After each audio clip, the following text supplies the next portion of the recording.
and welcome to Publish Me, Punish Me, a comedy series that's examining deal practices within the games industry with me, Ava Carr, founder and CEO at Glitch. And me, Sun M, the studio director of Perfect Garbage.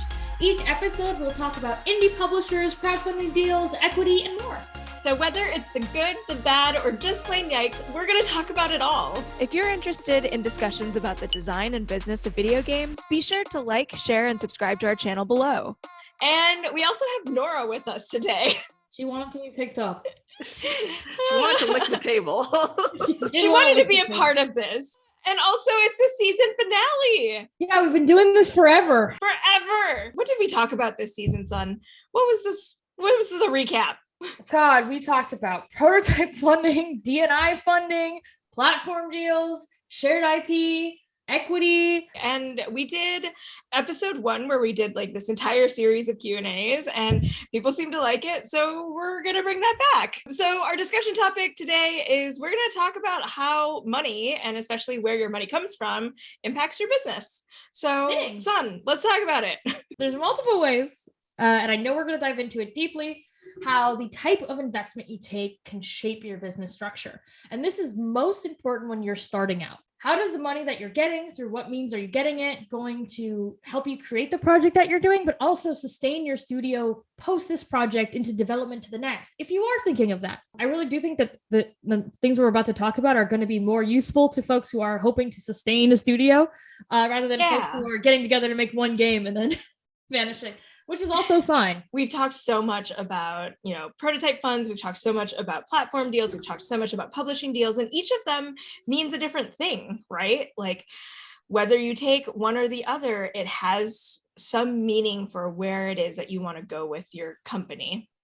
And so I think it's really important to keep that in mind when you're asking for funding. For me, I have taken a couple of different types of funding. I've taken in grants. Because I love, non-dilutive capital. I love grants that is essentially free money. Yes, please, grants forever. And they're great. I have taken personally, platform deals, and I have also done a third option, which is taken an equity financing deal, and we've taken on an angel.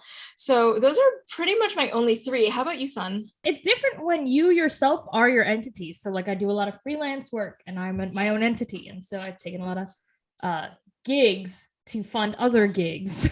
In games, I've taken on equity, which you've heard about a bit in this season, which has been very exciting. I've also done grant work. I've also won awards, which is a funny way of getting grant money. It's a grant for sure. Same. I've done awards. Yeah, I put awards under the grant category. Yeah. Like sometimes there's not a ceremony and you're like, I got a grant. Then sometimes there's a ceremony and they make a graphic and you're like, I got an award. I'm in the news now, Dad. I'm in the news. This one blog post. But like I said, I've taken equity. I've done crowdfunding a lot. Mm-hmm. I've also done, I guess, like smaller versions like private donations, things like that. Yeah. Outside of that, what we're hoping to do in Perfect Garbage is Love Shore is launching, and we're hoping to build some sustainability with a smaller passive income. Whether we know that's going to be a lot or not a lot, that's up to the players to decide. But what we do know is that with the launch of a game, we will hopefully have some influx of income that's not influenced directly by a deal or applying for a grant, and more so on the merit of our own marketing and release, which has its happinesses and its sadnesses at the same time.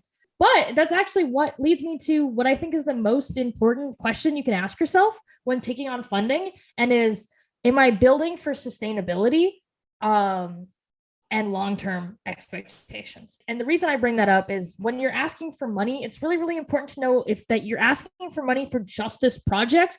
What are you going to do after this project? And how is that impacted by what you're asking for? Do you have passive income from other released ship games? Is this your first game and you're expecting it to be a hit? And you'll have sudden income that will shape the deal that you accept too. Things like that I think are really, really important. So sustainability in your studio is a big question for me anyway. That's like a big one. When I was thinking a lot about how I wanted to operate as an organization, and when I was starting to build an organization, it was an entire question of like, okay, well, where do I want it to go? And every way that we take in funding and financing, I wanted to be aligned on where we were going, and also my own personal goals of where I wanted to see the company going. I know when we were thinking, early on with publishers, I had a hard time with, for example, like IP sitting under a different title or under a different name, because that's the thing that we made. And then we kind of don't have as much control over it anymore.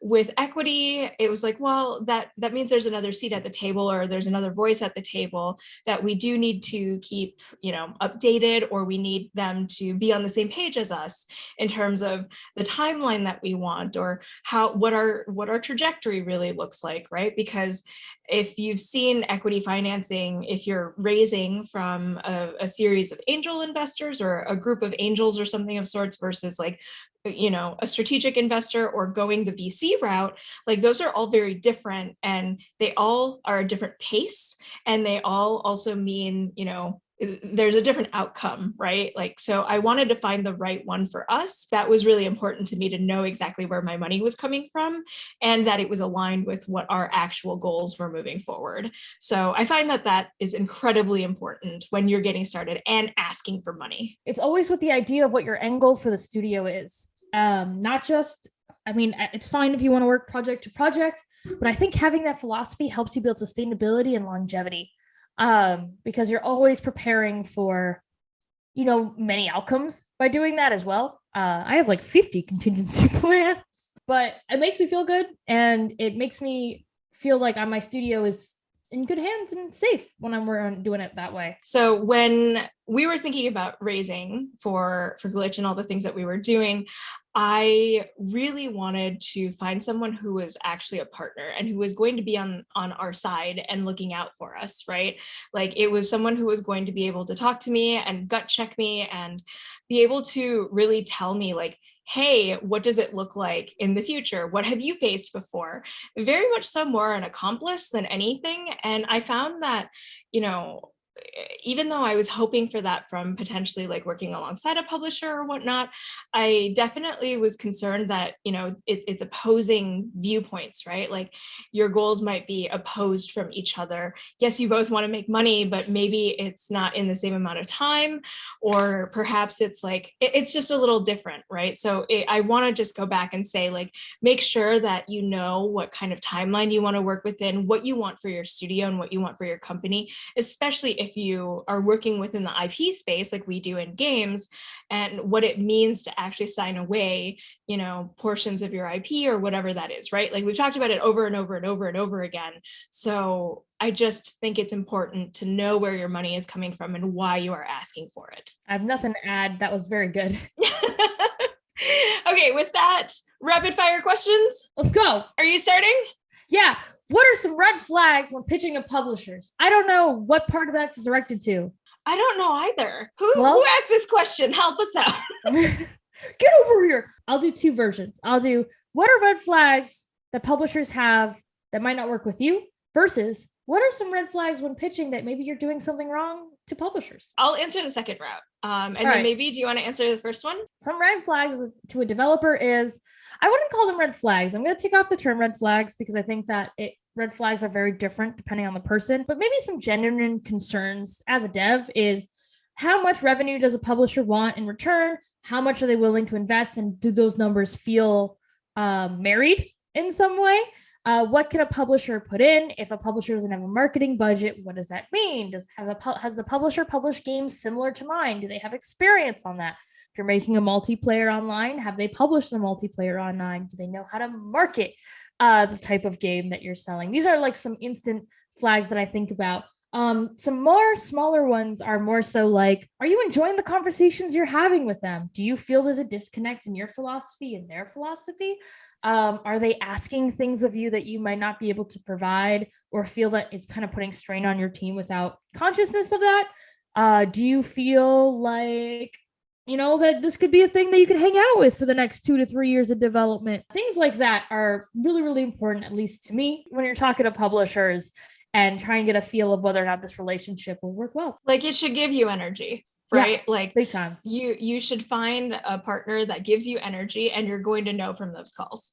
And it's all about the vibes again, right, everybody? It's all about the vibes again, and just making sure that folks, like, you get along. Now, as a publisher, what are some red flags a pitch might give you? Oh yeah, they don't know what they want. Right? Like if devs don't know what they want, that's really challenging, right? Like if you come in without an ask, and if you're pitching and you're coming in without an ask, that you don't know where to take the conversation from there, right? And then you kind of end up trying to lead the conversation, but you don't exactly know where to go. It makes it a lot more confusing. I think that a funder, any type of funder, is going to be able to smell bullshit, right? Like they're going to be able to smell like if your budget is way too high, or if it's even too low. A budget might just be a huge red flag, because it's like, well, how are you actually going to get that game created with a $50,000 budget? We know how much this stuff costs. That might be something that could come up. I would say that looking at team is also another thing, right? Like we've talked about this over and over again, and knowing what team is actually here and if they could potentially deliver. So that whole conversation that we had around potential versus actual outcomes, like what you can deliver, that is something that I'm sure goes through a lot of people's heads when they're listening to someone pitch. There's a lot of nuance in these types of discussions. There's no perfect like avoid these things. But the best thing we can recommend is you check out other pitch decks, you talk to other devs who've pitched, and you talk to publishers. There's a lot of talks at GDC about bad pitches, and you could just watch all of their hot takes. Moving on. Before we get Next yelled question. at by the supreme overlord. Which is Invisible but Alana. powerful. Next question coming up. So should you be posting about your game as you're developing it on social media? Maybe. The hardest maybe you've ever experienced. Let me help you out. The answer is, how far are you in development and are you pitching? And the reason why those are important is if you're far in development and you're pitching, folks who are taking your pitch might check your social media and be reliant on the numbers that you get from when you're posting about your game as a guide as to how well your game will do. It's very not fun and not fair. I don't agree with it personally, but I know it does happen. So if you are posting what you're developing on social media, you should have that mental reminder that they care about viralness, which sounds awful.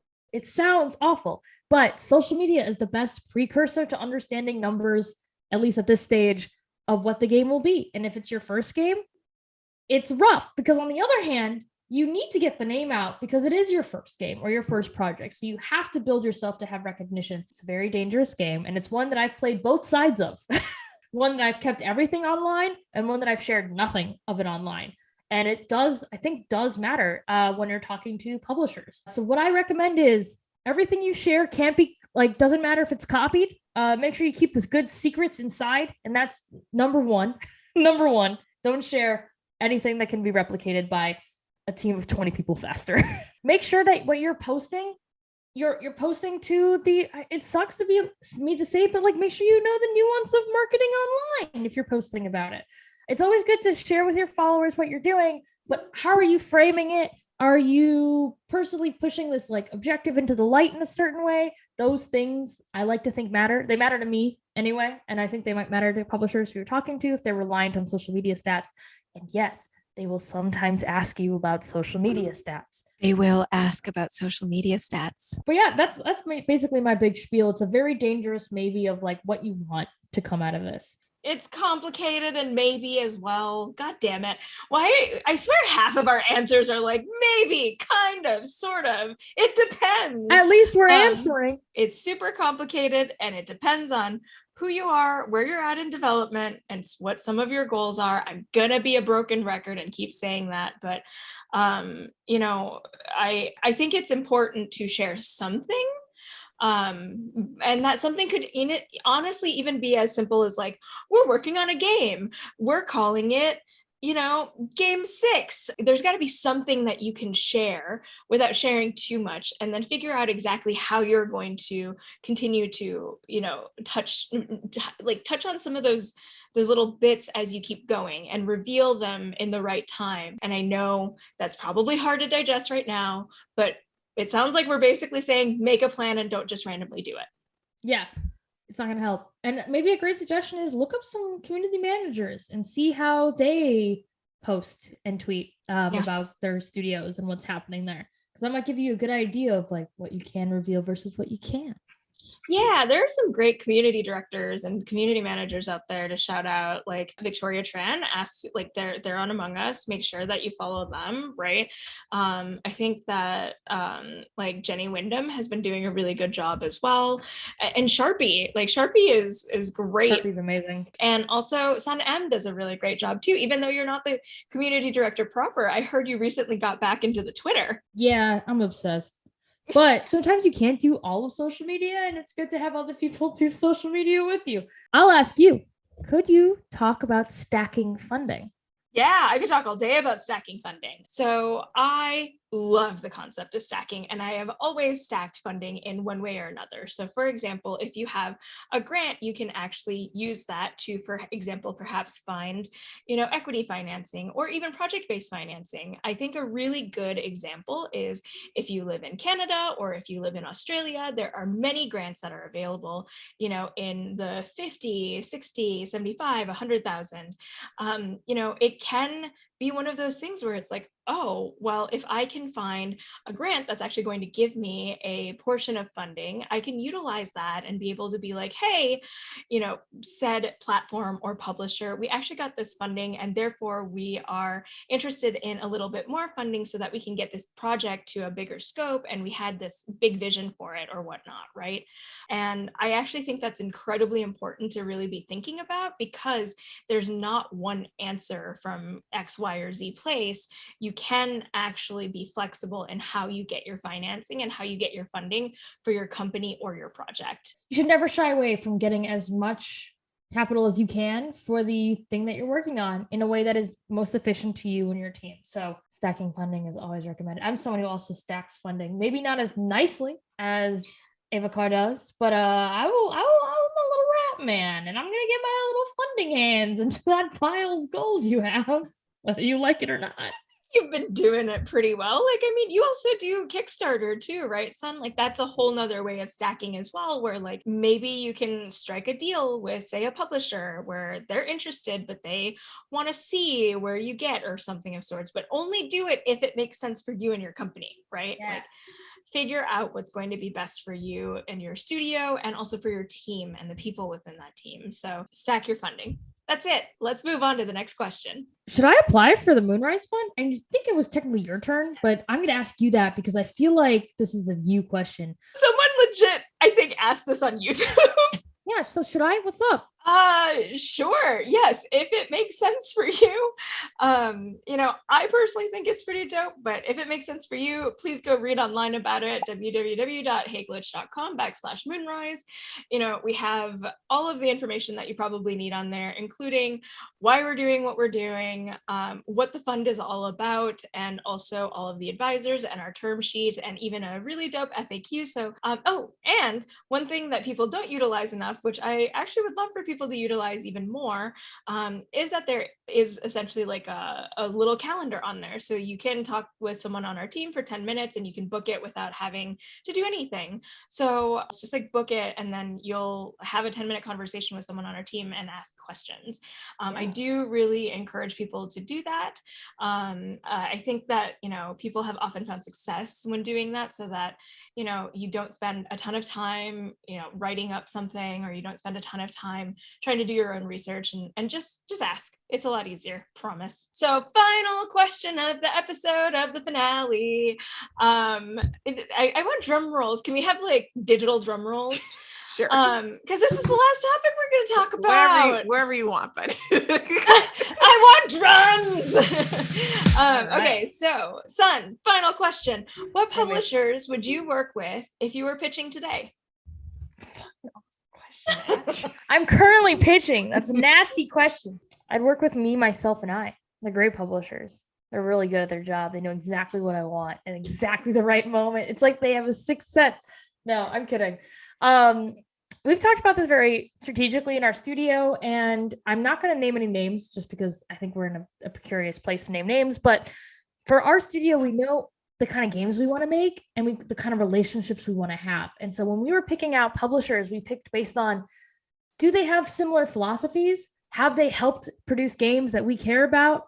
And can I imagine working with them in the following game, which is a nightmare to think about, but sometimes it's good to think about because it helps you understand like a frame of reference when talking to them. So my answer is there's a handful of publishers I would like to work with. I think they're pretty dope, but I also think that my brain is a temple filled with secrets.